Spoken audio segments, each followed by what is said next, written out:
monde, c'est Aude et bienvenue dans cette nouvelle vidéo. Aujourd'hui, je vais réaliser le tuto de la vidéo présentation de la boîte et de son mini-album Tag. Aujourd'hui, nous allons réaliser la boîte. Je vais utiliser le même système de fermeture qu'ici. Les mesures sont approximativement les mêmes, elle sera juste un petit peu moins longue. Vous voyez, il y a un bon centimètre et demi en moins. Après, vous adaptez en fonction de vos mesures. Pour ce faire, nous aurons besoin de feuilles A4. Alors moi, cette fois-ci, j'ai décidé de faire en noir. Nous aurons besoin de papier de collection. Je vais encore prendre la collection Un bel hiver qui était dans le calendrier de l'Avent digital 2022. Donc, j'ai imprimé 2 fois la même. C'est parce que je veux faire la boîte avec le même papier. Nous aurons besoin de cartonnettes de type boîte à céréales. Nous aurons besoin de rhodoïdes pour faire le shaker. Pour le système de fermeture, nous aurons aussi besoin, comme ici, de brades d'attache parisienne. Alors, pour le bas de la boîte, alors le haut et le bas mesurent la même chose, c'est uniquement les côtés. J'ai fait des mesures différentes pour le haut et le bas. Donc nous aurons besoin de 2 morceaux de 10 par 18 cm, 2 morceaux de 4 par 18 cm, 2 morceaux de 4 par 10 cm. Pour ça, c'est pour le bas. Pour le haut, donc toujours le 18 par 10, 2 par 18 et 2 par 10 cm. Et maintenant, nous allons les coller sur le papier pour pouvoir assembler tout ceci. Donc, je vais essayer plus ou moins de centrer. Enfin, il ne faut pas se mettre au bord car nous allons devoir replier pour un petit peu pour cacher l'arête en fait ici. Alors, je n'ai pas besoin de laisser beaucoup d'espace car c'est vraiment du tout petit carton. Ce qu'il faut faire, c'est quand même essayer d'avoir un espace régulier, ce qui n'est pas évident. Je ne retrouve plus. Alors, j'avais aussi les petits outils malins de Scrap by Fleur de Lune. J'avais des 3 mm, je crois, mais je ne le retrouve plus. Donc, si vous avez ce système, c'est très bien. Ça évite, ça permet d'avoir des trucs assez droits.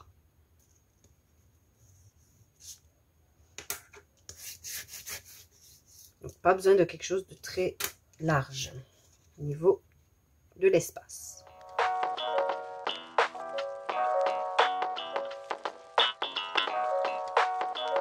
Je vais laisser ça sécher parce que c'est une colle qui sèche assez lentement et je vais m'occuper de l'autre et je fais exactement la même chose. Là, je vais me mettre un peu plus vers l'intérieur parce que j'aurai besoin aussi des chutes tout à l'heure. J'ai déjà assemblé le couvercle. Je ne mets pas papier là parce que bien sûr, je vais mettre mon papier de collection, donc ce n'est pas nécessaire. Là, on va faire celui-ci ensemble. Là, je n'ai pas besoin de couper le contour car je n'ai pas beaucoup. Je vais biseauter ici très légèrement.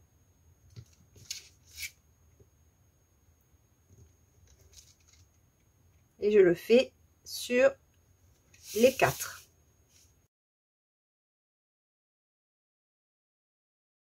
Et remarquez que je n'ai pas été sur la pointe, mais un petit peu plus loin.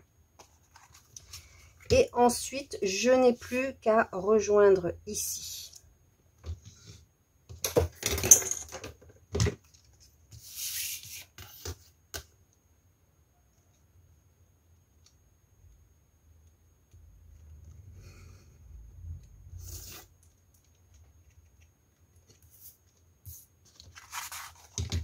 Et avec un ciseau, je viens couper de son centre jusqu'au bord. Je viens marquer tous les plis.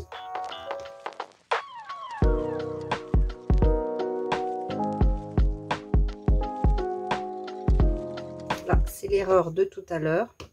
Donc, je le rebattrai pour bien le coller.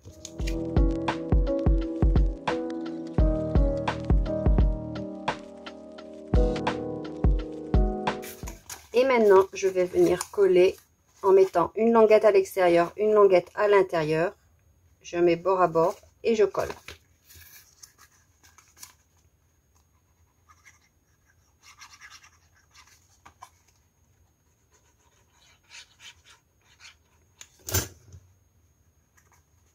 Cette technique, je l'ai vue sur Instagram. Alors, je ne me rappelle plus du compte. C'est une personne qui fait beaucoup de boîtes.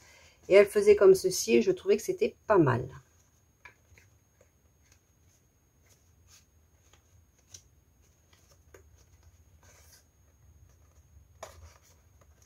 Et pareil, pour gagner du temps et que ça tienne bien et ne pas être embêté, je vous conseille une colle à prise rapide. Alors moi, c'est la Flexi-Play que j'ai dans ce petit flacon. Ce genre de colle est assez long à sécher et ça bouge.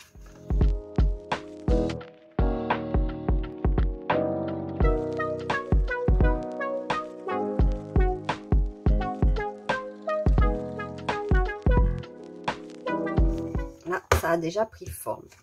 Ensuite, pour consolider et cacher les arêtes, je vais couper des bandes de 2 cm pliées à 1 cm dans son sens. Là, on prend ces chutes de papier, autant qu'elles servent pour ceci.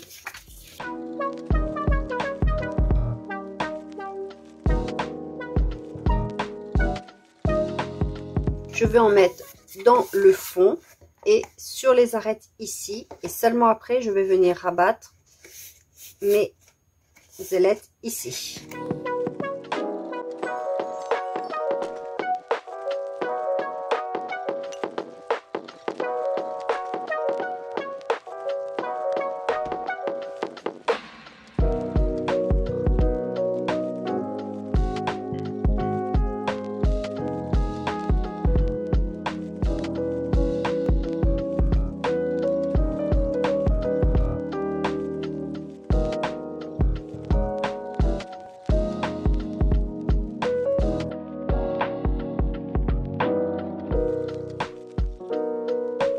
Une fois que nos deux boîtes sont faites, pour la charnière, soit vous mettez des charnières métalliques. Dans ce cas, vous mettez d'abord le papier de collection et ensuite vous installez vos charnières. Ici, je ne vais pas utiliser des charnières métalliques, mais je vais faire comme la dernière fois, un morceau de papier. Donc, ne prenez pas un morceau de papier trop fin ni trop épais. 160 grammes à 200 grammes, c'est largement suffisant. Ici, j'ai pris 17,5 par 4 cm et j'ai fait un pli à 1,5. Si vous faites plus grand, vous pouvez faire un pli à 2 cm par exemple. Ici, ça fait 2 cm, donc j'ai pris 1,5 tout simplement. Et je vais venir coller ici en premier et ensuite je collerai l'autre partie ici.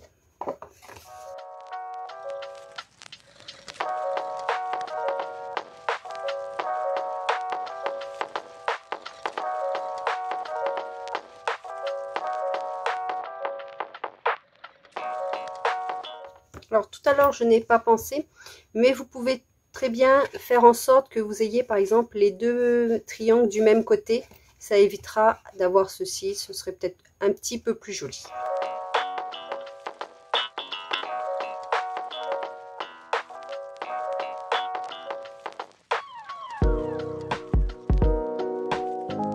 Pour la fermeture, je vais prendre ce système là. Et j'ai donc besoin de 4 attaches parisiennes.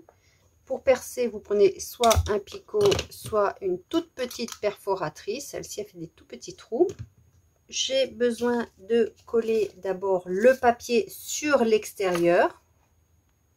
Je vais ancrer les bords avec la Distress Oxide.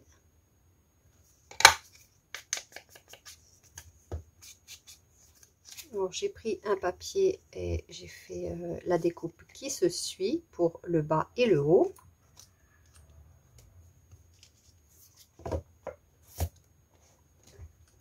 Et je n'ai plus qu'à installer ceci. Alors, je vais essayer de le centrer. En fait, je vais faire les repères, faire mes 2 trous et les installer.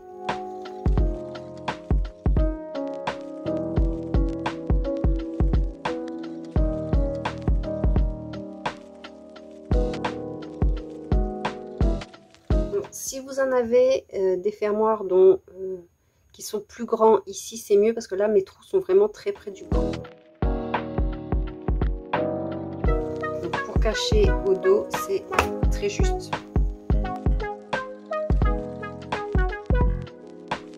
J'essaye de les plier vers le bas un petit peu.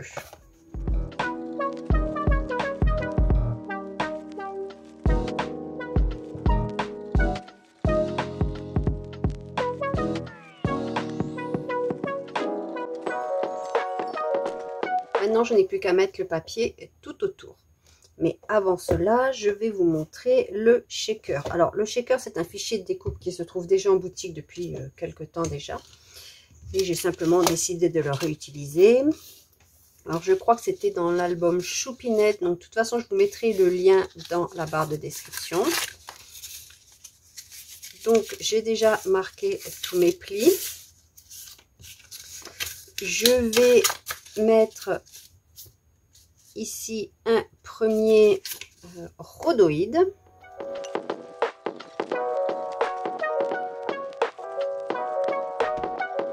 Je me suis mise de travers, donc je suis obligée de couper pour pas que ça me gêne pour le pli. Le rhodoïde est mis. J'ai mis aussi du double face sur les quatre côtés. C'est plus facile de le mettre maintenant, avant de mettre tout ce qui est micro-billes, perles, sequins, paillettes.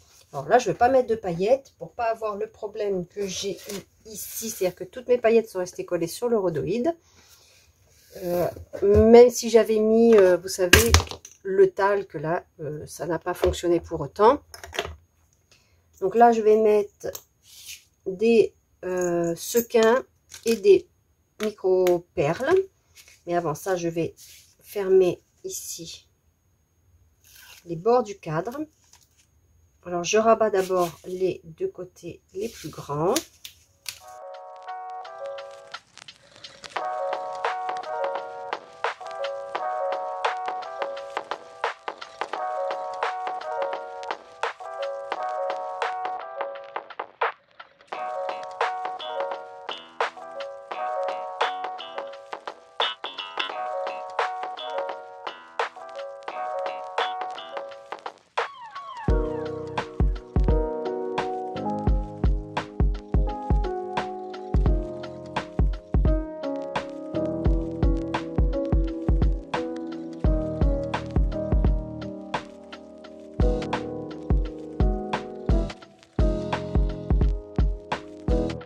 Nous avons déjà notre shaker de près.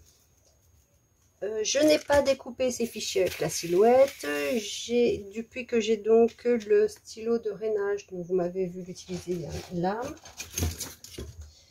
de Cricut.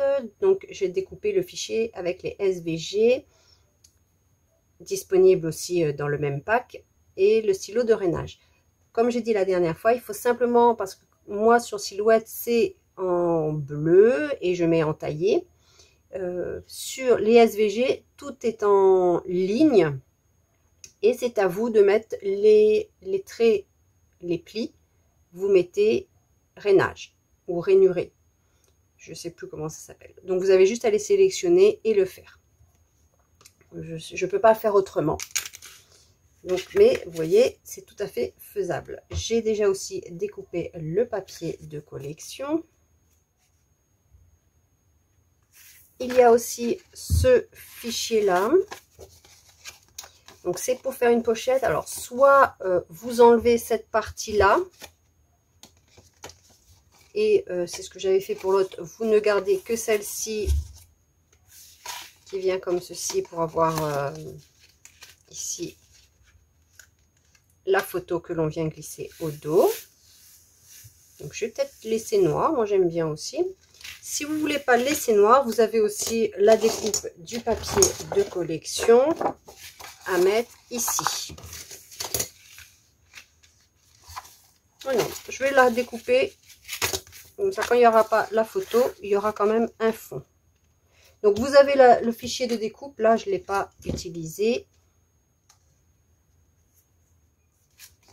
je vais mettre du double face sur 3 côtés. Donc c'est pour faire une pochette supplémentaire pour mettre par exemple une carte qui elle ne se verra que lorsque l'on va enlever.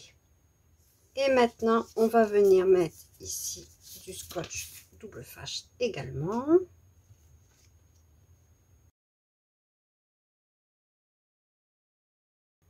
Il n'y avait pas besoin ici. Ça va me gêner, c'est tout ce que ça va faire. Et maintenant, je vais essayer de me mettre le plus droite possible.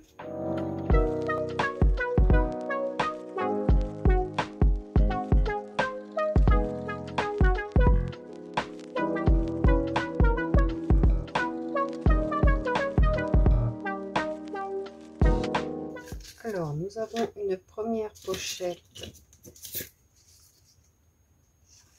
ici.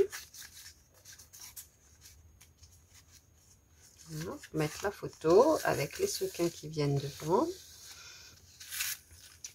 Et nous avons cette pochette-ci. Alors, je ne l'ai pas mis directement au dos de celle-ci, c'est-à-dire j'ai mis un rabat pour pouvoir faire quelque chose de... Je vais exagérer le mouvement, mais de gondoler pour après mettre la photo plus facilement. Vous voyez, comme ceci.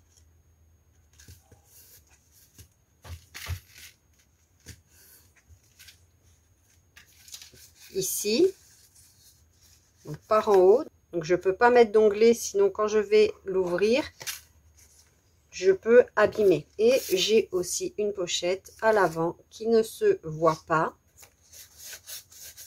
à travers le shaker.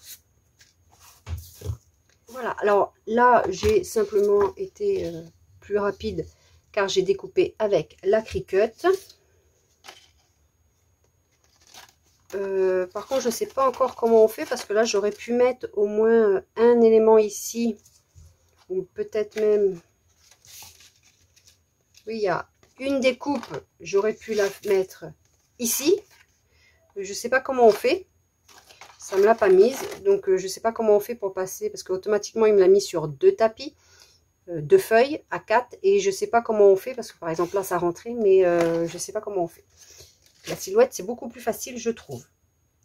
Donc maintenant il ne faut pas oublier de mettre le ruban ici, surtout si on fait un album qui prend pratiquement toute la place. Ce sera plus facile après de le retirer. Donc moi j'ai décidé de prendre ce style de tissu. Donc c'est Scrap by Fleur de Lune, donc Laetitia qui les vend. Je vais devoir mettre un morceau en dessous. Alors je vais prendre un peu plus grand parce que sur l'autre j'avais pris un peu trop petit quand même. Donc c'est pas le même bleu, mais bon, j'aime beaucoup. Alors, soit on laisse entier, soit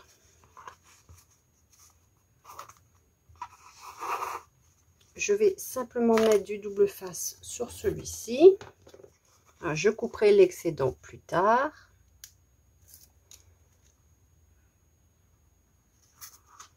Alors dans un sens ou dans un autre, ça va dépendre après comment vous voulez que ce soit par au-dessus, comme le tissu par devant ou le tissu derrière. C'est comme vous le voulez. Et ensuite, j'ai plus qu'à continuer avec mon papier. Et cette fois-ci, j'ai pris un papier à motif. J'ai pas pris un papier scénique.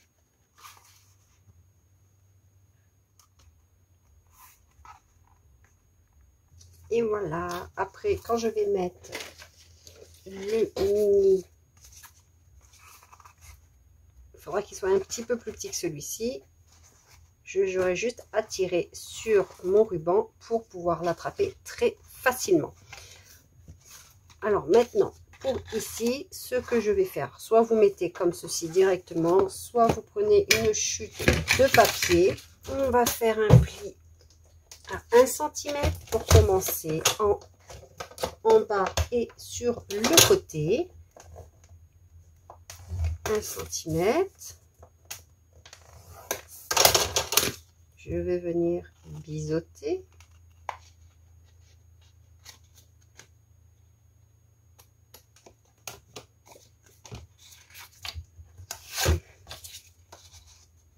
je prends mon papier et je vais faire le dernier pli.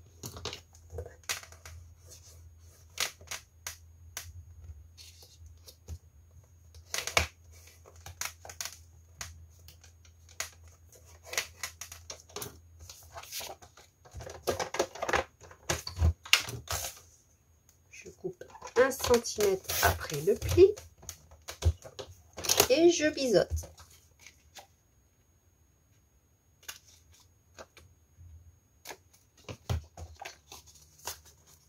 Alors là, je trouve trop grand, je vais le raccourcir parce qu'il ne faut pas oublier que nous avons ici en haut et je ne voudrais pas que ça gêne, donc je vais faire une pochette plus basse, plus courte.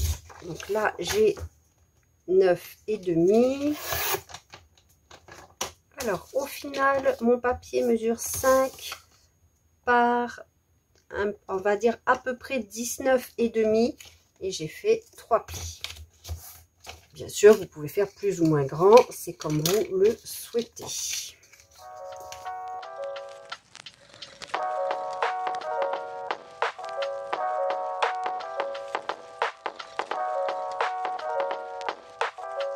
Et voilà, j'ai ma petite pochette. Il ne me restera plus qu'à mettre un petit papier dessus et de décorer.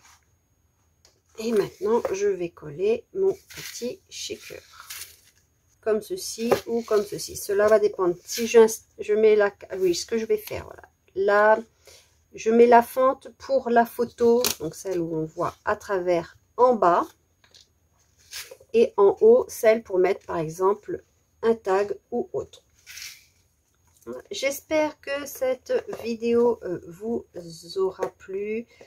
Si c'est le cas, n'hésitez pas à le dire en commentaire, surtout si vous êtes resté jusqu'à la fin. Je vous en remercie et je vous dis à bientôt pour une prochaine vidéo qui sera la réalisation de la structure de ce mini. Je vous dis à bientôt. Bye bye!